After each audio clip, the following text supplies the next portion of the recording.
नमस्कार दोस्तों, स्वागत है आपका इस खास वीडियो में। आज हम एक ऐसा विषय लेकर आए हैं जो सिर्फ एक धर्म या आस्था से नहीं जुड़ा है, बल्कि हमारे अस्तित्व, हमारी आत्मा और हमारे जीवन के अंतिम सत्य से जुड़ा है। दुनिया भर में हजारों देवी देवताओं की पूजा होती है। हिंदू धर्म की विविधता हो या बौद्ध धर्म की ध्यानमयी शिक्षा, हर जगह एक तलाश है परम सत्य की, मोक्ष की और शांति की। लेकिन क्या आपने कभी सोचा है कि यीशु मसीह कौन है और क्यों करोड़ों लोग मानते हैं कि वही सच्चे, जीवित और एकमात्र परमेश्वर हैं? आज हम इसी सवाल को गहराई से समझेंगे, तुलनात्मक रूप से, ऐतिहासिक रूप से और आत्मिक रूप से। तो वीडियो को अंत तक जरूर देखें और आप खुद निर्णय लीजिए कि क्या यीशु ही वो हैं जिन्हें आप जीवन भर खोजते रहे हैं। जब हम परमेश्वर शब्द सुनते हैं तो हमारे मन में अनेक चित्र उभरते हैं। किसी के लिए वो त्रिनेत्रधारी शिव हैं, किसी के लिए नीली त्वचा वाले विष्णु, किसी के लिए बुद्ध का शांत स्वरूप और किसी के लिए वह एक निराकार ब्रह्मा है जो हर जगह व्याप्त है। लेकिन क्या आपने कभी सोचा है, क्या परमेश्वर वास्तव में इतने सारे रूपों में मौजूद हैं? क्या सभी रास्ते परमेश्वर तक पहुंचते हैं? और अगर हाँ, तो फिर यीशु मसीह क्यों यह कहते हैं, मैं ही मार्ग हूँ, सत्य हूँ और जीवन हूँ, मेरे बिना कोई भी पिता के पास नहीं आ सकता? इस प्रश्न का उत्तर तभी समझा जा सकता है जब हम न केवल यीशु के जीवन और वचन को समझें, बल्कि अन्य धार्मिक मान्यताओं से भी उसकी तुलना करें। इस वीडियो में हम यही करने जा रहे हैं, एक गहरी यात्रा जहां हम हिंदू धर्म और बौद्ध धर्म की महान शिक्षाओं के साथ साथ यीशु मसीह की शिक्षाओं को रखकर देखेंगे और जानेंगे कि आखिर क्यों करोड़ों लोग मानते हैं कि यीशु ही सच्चे, जीवित और एकमात्र परमेश्वर हैं। हिंदू धर्म विश्व का सबसे पुराना जीवित धर्म है। इसमें हजारों देवी देवताओं की उपासना होती है। ब्रह्मा, विष्णु, महेश, लक्ष्मी, सरस्वती, गणेश, हनुमान और साथ ही क्षेत्रीय देवी देवता जिनकी उपासना भारत के हर कोने में होती है। हर देवता के पीछे कोई न कोई कहानी, कोई शक्ति, कोई लीलाएं जुड़ी हैं। विष्णु के 10 अवतार मच्छ, कच्छप, वराह, नृसिंह, वामन, परशुराम, राम, कृष्ण, बुद्ध और कल्कि इस बात को दर्शाते हैं कि जब जब अधर्म बढ़ा तब तब भगवान ने अवतार लिया। पर एक प्रश्न उठता है, क्या ये अवतार अंतिम हैं? क्या कोई ऐसा है जो एक बार में, एक ही जीवन में समस्त पापों का प्रायश्चित कर सके? और क्या कोई ऐसा है जो ये कह सके कि मैं ही ईश्वर हूँ और मेरे बिना कोई मोक्ष नहीं? हिंदू धर्म की मूल सोच यह मानती है कि जीवन एक चक्र है, जन्म, मृत्यु, पुनर्जन्म। इस चक्र से मुक्ति पाने के लिए व्यक्ति को तप, ध्यान, योग, सत्कर्म और भक्ति करनी होती है। लेकिन इस जीवन में मोक्ष मिल पाना शायद ही संभव हो, इसके लिए कई जन्मों की साधना की बात कही जाती है। यह सोच अनंत प्रतीत होती है, लेकिन थकाने वाली भी। इसी के विपरीत यीशु मसीह कहते हैं, जो मुझ पर विश्वास करता है उसे अनंत जीवन प्राप्त होता है। उन्होंने न केवल यह दावा किया, बल्कि अपने जीवन, मृत्यु और पुनरुत्थान के द्वारा इसे सिद्ध भी किया। कोई लंबी तपस्या नहीं, कोई कर्म बंधन नहीं, केवल विश्वास, केवल प्रेम से भरा संबंध परमेश्वर के साथ। बौद्ध धर्म की उत्पत्ति भी भारत से हुई। सिद्धार्थ गौतम एक राजकुमार जिन्होंने संसार की पीड़ा देखकर सत्य की खोज में अपना राजपाट त्याग दिया। उन्होंने ध्यान, साधना और आत्मानुशासन के द्वारा निर्वाण प्राप्त किया।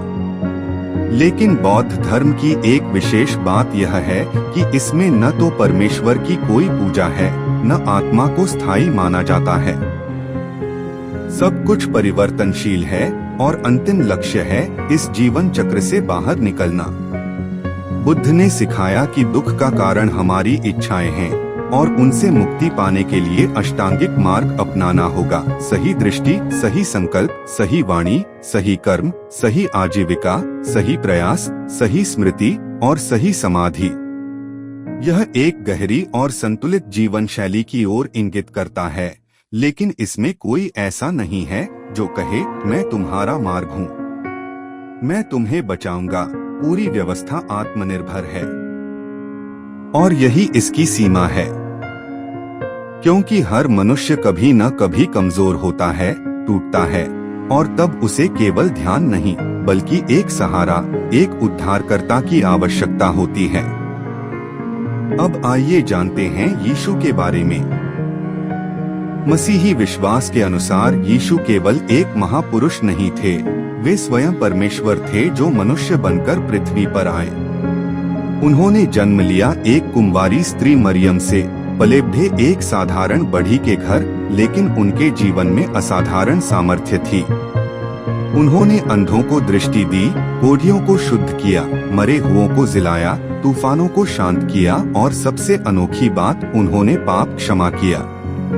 किसी भी मनुष्य के लिए यह असंभव है, केवल परमेश्वर ही पाप क्षमा कर सकता है।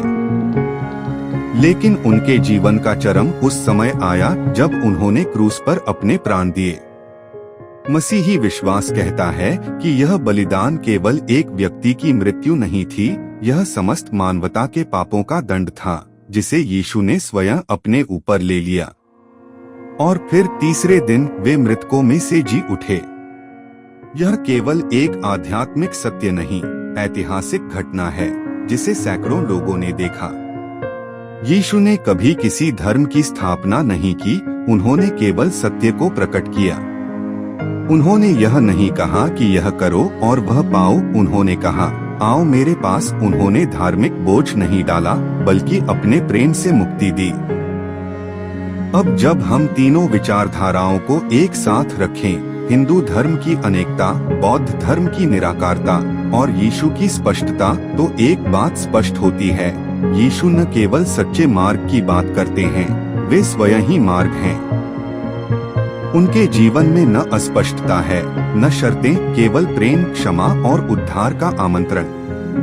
उन्होंने जात पात नहीं देखा, उन्होंने पापियों को गले लगाया, उन्होंने स्त्रियों को सम्मान दिया, उन्होंने बच्चों को अपनाया।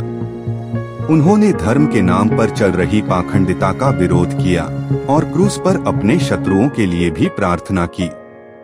आज भी जब दुनिया धर्मों, युद्धों, पापों और दुखों से जूझ रही है, यीशु का वह स्वर अब भी गूंज रहा है, आओ मेरे पास, हे सब परिश्रमी और बोझ से दबे लोगों, मैं तुम्हें विश्राम दूंगा।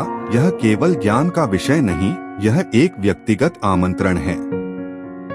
अगर आप पाप से थक गए हैं, अगर आप मोक्ष की तलाश में हैं, अगर आपको नहीं पता कि जीवन का अंतिम उद्देश्य क्या है, तो यीशु मसीह के पास आइए। वे आपको पहचानते हैं, आपसे प्रेम करते हैं और आपका जीवन बदल सकते हैं। तो दोस्तों, आपने सुना, यीशु मसीह न केवल एक शिक्षक, न केवल एक संत, बल्कि स्वयं परमेश्वर हैं जो हमारे लिए धरती पर आए, हमारे पापों को अपने ऊपर लिया और हमें अनंत जीवन देने का वादा किया। जब बाकी धर्म कहेंगे कि ये करो तब मोक्ष मिलेगा, यीशु कहते हैं, मैंने सब कुछ पहले ही कर दिया है, बस मेरे पास आ जाओ। यह कोई धर्म बदलने की अपील नहीं है, यह एक सच्चे, जीवित परमेश्वर के प्रेम का आमंत्रण है। अगर आज का संदेश आपके हृदय को छू गया है, तो कृपया इस वीडियो को शेयर कीजिए, लाइक कीजिए और कमेंट में बताइए कि आपको क्या महसूस हुआ। और अगर आप यीशु मसीह को जानना चाहते हैं, तो नीचे दिए गए लिंक या कमेंट में मुझसे संपर्क कीजिए। मैं आपके लिए प्रार्थना करना और मार्गदर्शन करना चाहता हूँ। धन्यवाद और याद रखिए, परमेश्वर आपसे प्रेम करता है और यीशु मसीह में ही शांति और जीवन है।